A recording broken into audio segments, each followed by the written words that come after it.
is she talking to now?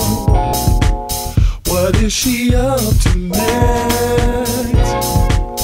Where in the world will she be? Talk to SV.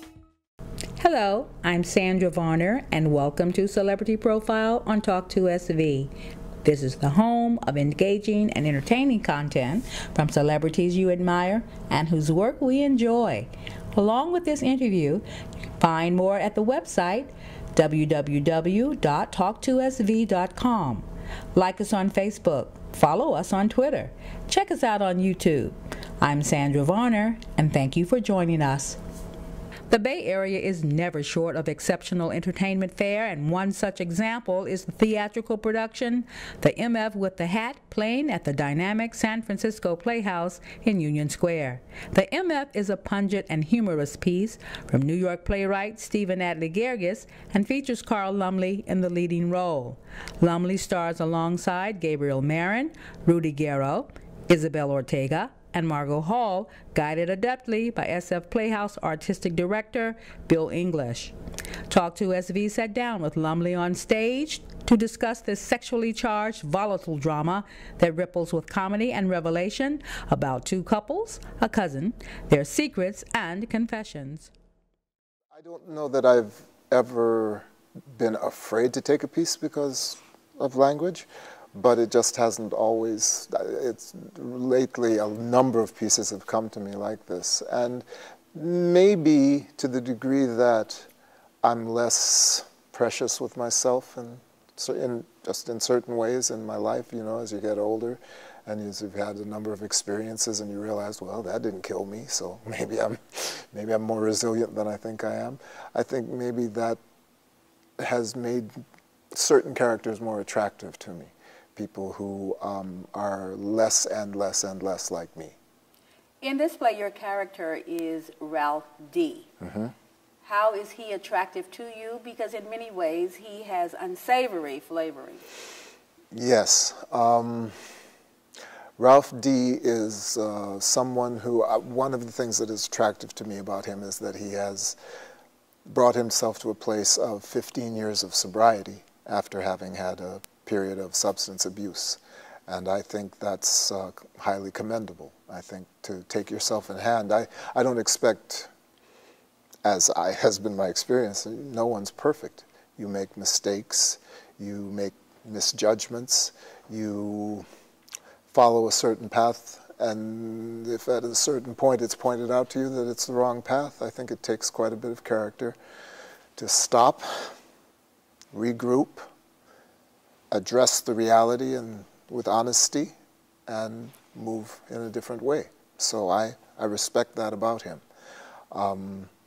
He is a serial womanizer and he is married. Don't particularly respect that. That wasn't my way or my choice.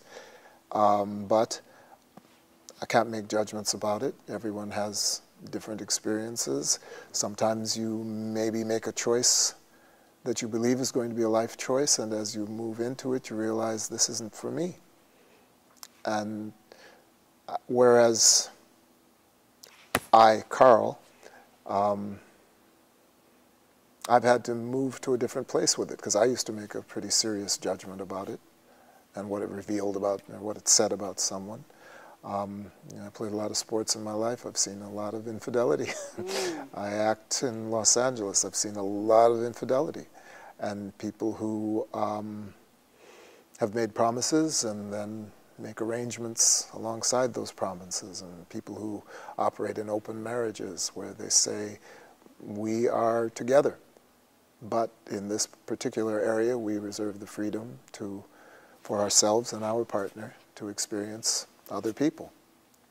So it's not for me, but maybe it is for them, and what business is it of mine? We're all trying to move through it the best way we can. So I think I like the fact that Ralph, as with all of the people who are in Alcoholics Anonymous, have come to a point where they say, I can't do this myself. And with the help of a group, with a belief in whatever I identify as a higher power,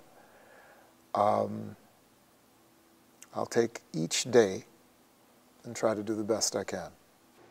You are watching Talk2SV.com. Welcome back to Celebrity Profiles on Talk2SV. This is Sandra Varner in conversation with esteemed actor of stage, TV, and film, Carl Lumbly. Lumbly plumbs the line in the leading role of this Stephen Adly Guirgis play, The MF with the Hat, and it's not his first dance with the Guirgis work. Prior to The MF with the Hat, Lumbly starred in the San Francisco Playhouse production of Jesus Hopped the A-Train, a raucous drama also directed by Bill English. For his remarkable execution in the A-Train, Lumbly was honored with the San Francisco Bay Area Theater Critics Circle Award for Best Performance by an Actor. In this portion of our conversation, we discuss the playwright's point of view and the arc of Lumbly's portrayal of Ralph D., a recovering alcoholic whose thirst for dalliances and ill-timed interludes are on par with his addiction. Your character presents himself as being a voice of reason, the experienced one among them who is charting the course, as it were. Mm-hmm. Then when we reached, I guess, just past the midway point, we realized that the relationship is fraught with betrayal. And that upheaval sort of turns the story on its ear. In part because, as a sponsor, the way I understand Alcoholics Anonymous is set up, there are no experts in the sponsee-sponsor relationship. There is experience, there is practice, there's experience with the program, there is a body of knowledge in the 12 principles. There are certain practices, there are certain tasks that you have to do. But Ralph D. has never said he's an expert. All he is a sponsor.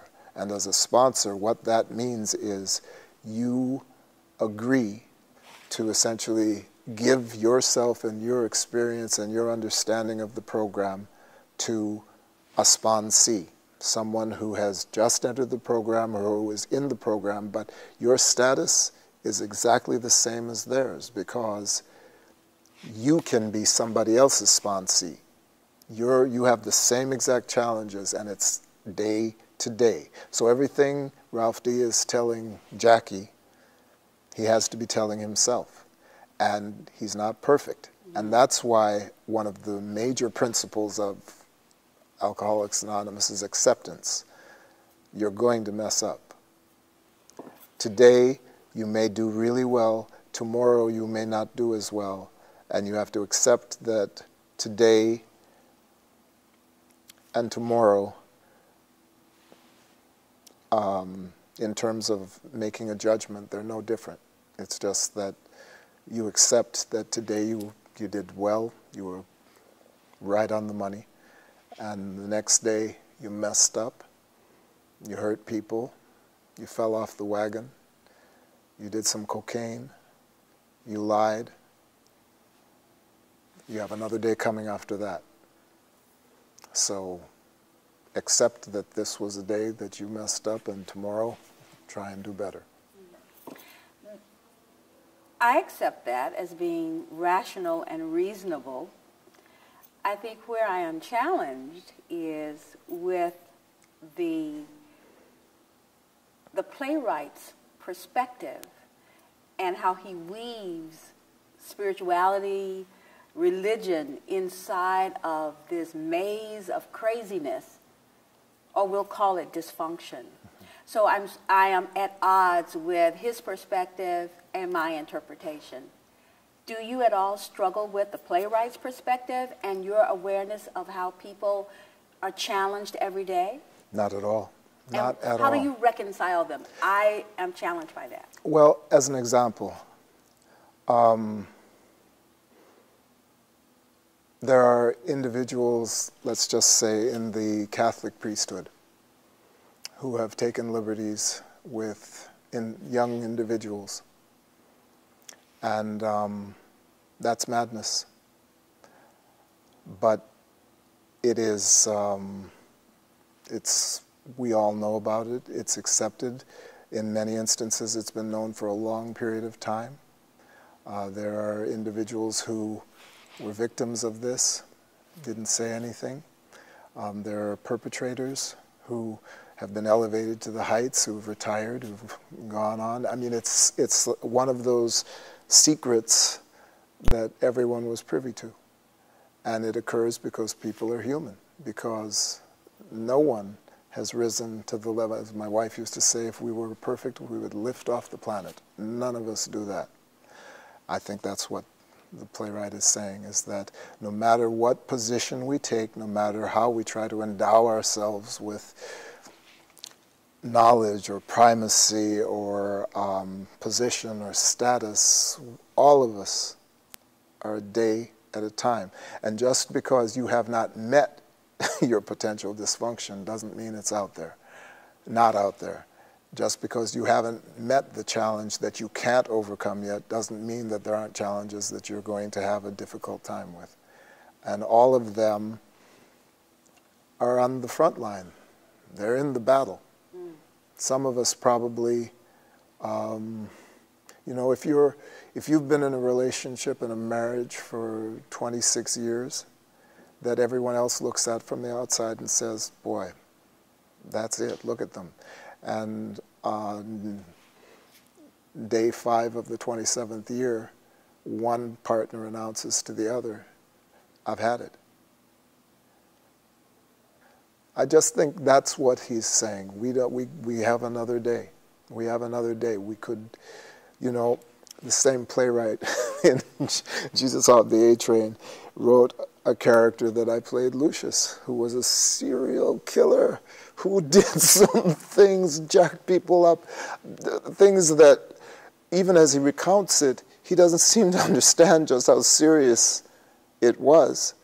And when I first started playing him, you know, I couldn't understand how somebody could do that. Yet, in that piece, all he was concerned with was redemption. And he had what he believed was a true conversation with his God, who was telling him, guiding him in ways to help someone else.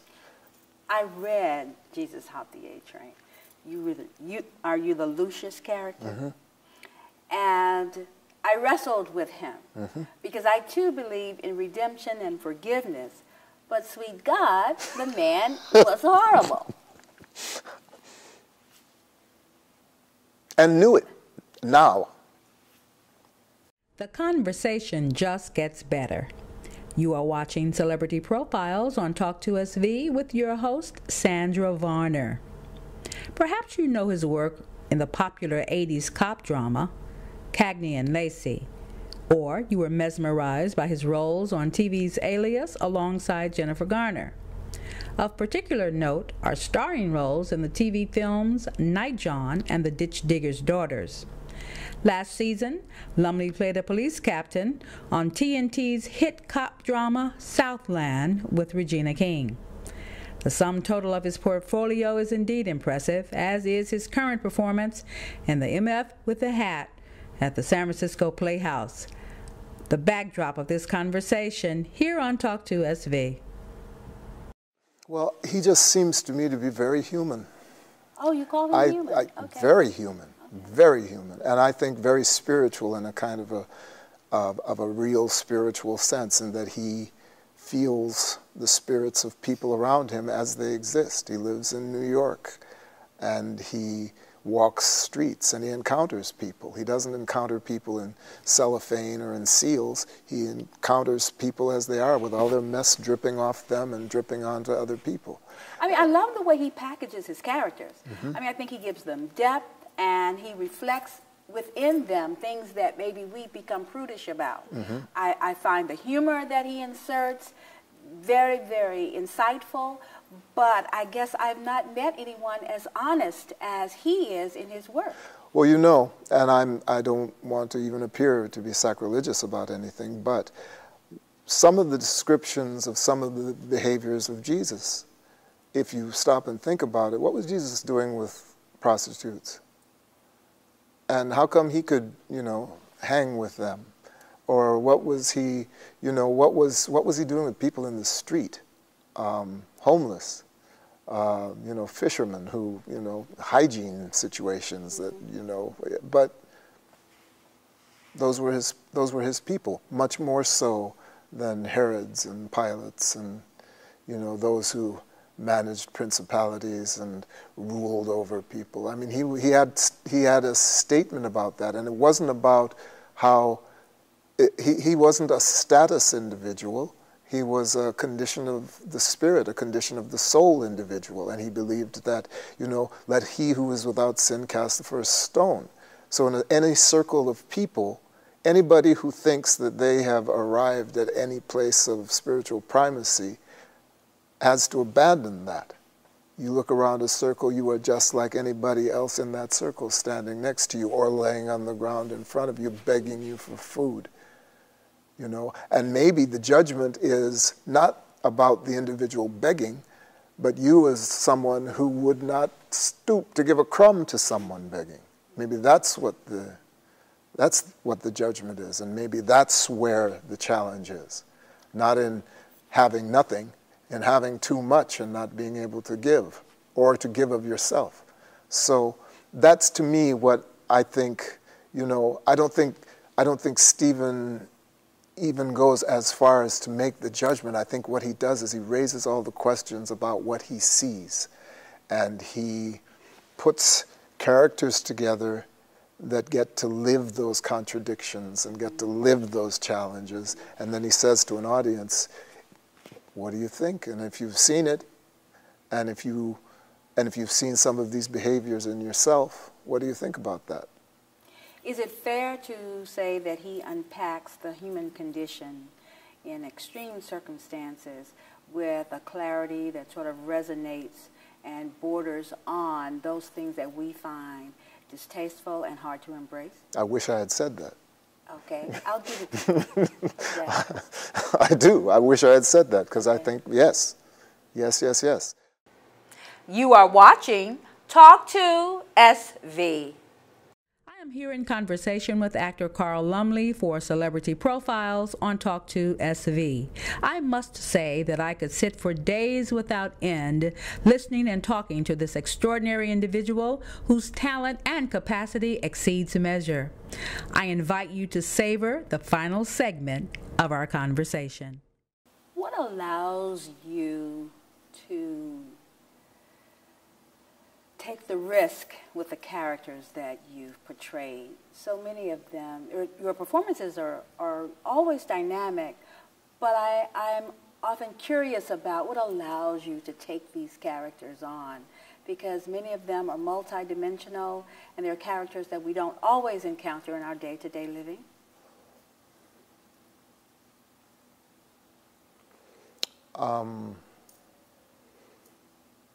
I had a very fortunate, privileged childhood.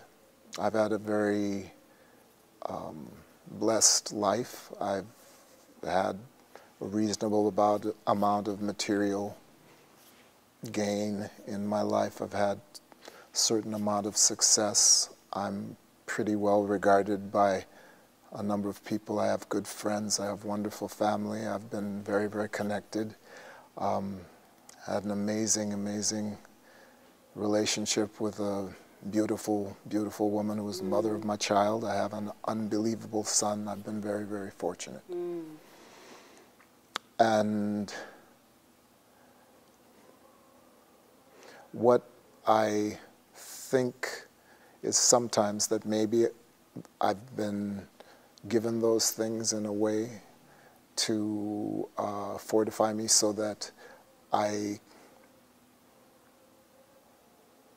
can be more brave in the way I approach doing this work. I think doing characters for me is living on an edge in the way that I don't live in my life. So the more extreme the character, in some ways, the more appealing it is to me, because I've never been homeless because I've never had a substance abuse problem, because infidelity has not been one of my challenges, though I have had many challenges, but that hasn't been one. As I hear you recount the blessing of your life, the privileges that have been afforded you, the experiences you've had, the love, it does speak to a life that many will never experience. It is a charmed existence. And it speaks to what I feel is uniquely the Bay Area experience. You, for me, represent what the Bay Area experience is about, because it is broad yet unique. It is exquisite yet it's accessible. It's a charmed existence. Do you find yourself part and parcel of what the Bay Area experience is? I don't know that I would. I don't know that I've ever thought of it in that way, because I think, you know, I've always, as you know, I know one of my dear friends is Danny Glover, and some of the things that we experienced as we came along in our early work together, you know, I just looked at Danny and thought, as a product of the Bay Area, because I came here from other places, but Danny, as a product of the Bay Area, was always an individual that I looked at and thought, you know, I like the way this cat is made up. I like the way he operates. You know, we shared an interest in things political. Danny doesn't play where work is concerned. It's almost impossible to work too hard. We really liked exhausting subjects. Family, very important. Living in the street with people. So, you know, not being apart from, essential. And in Danny's case, Danny studied history and politics and is a statesman, is a born statesman. That's not my way, but I admire it so much in him. And so to the degree that I can be involved in what's going on in the world and have that inform characters I play, or at least have that inform me as I go to play characters, that's essential. And I think the Bay Area is a place where, on every level, there's support for that, and where there's permission to be as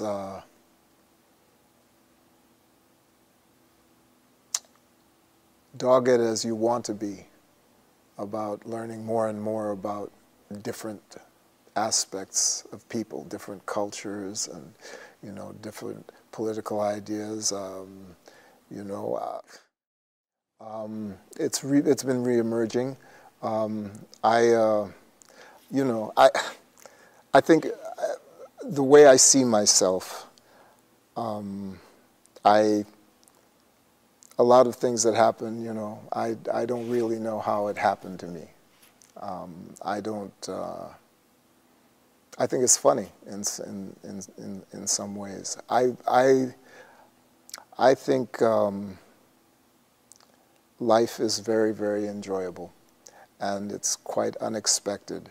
And you could sit down and write out a list of things that you want it to be, and maybe none of those things would happen, but they'd be replaced by things that were equally as delightful, that you had no way of conceiving. I've been in situations. I met my wife because she was cast as my wife. I've heard stories about. I had heard stories about on-set romances, and I always thought, boy, these people. You know, I mean, how pie in the sky is that? That'll never last. It happened to me, and it lasted. I would never have planned it, and sometimes I laughed about it. Really? Of course. Of course. Of course. Of course. We hope you enjoyed our Celebrity Profiles conversation here at Talk2SV. For more information about this show or upcoming shows, follow us on Facebook and Twitter, or visit the website at www.talk2sv.com. Again, www.talk2sv.com. Special thanks to all of our partners, supporters, friends, and to you, our viewers.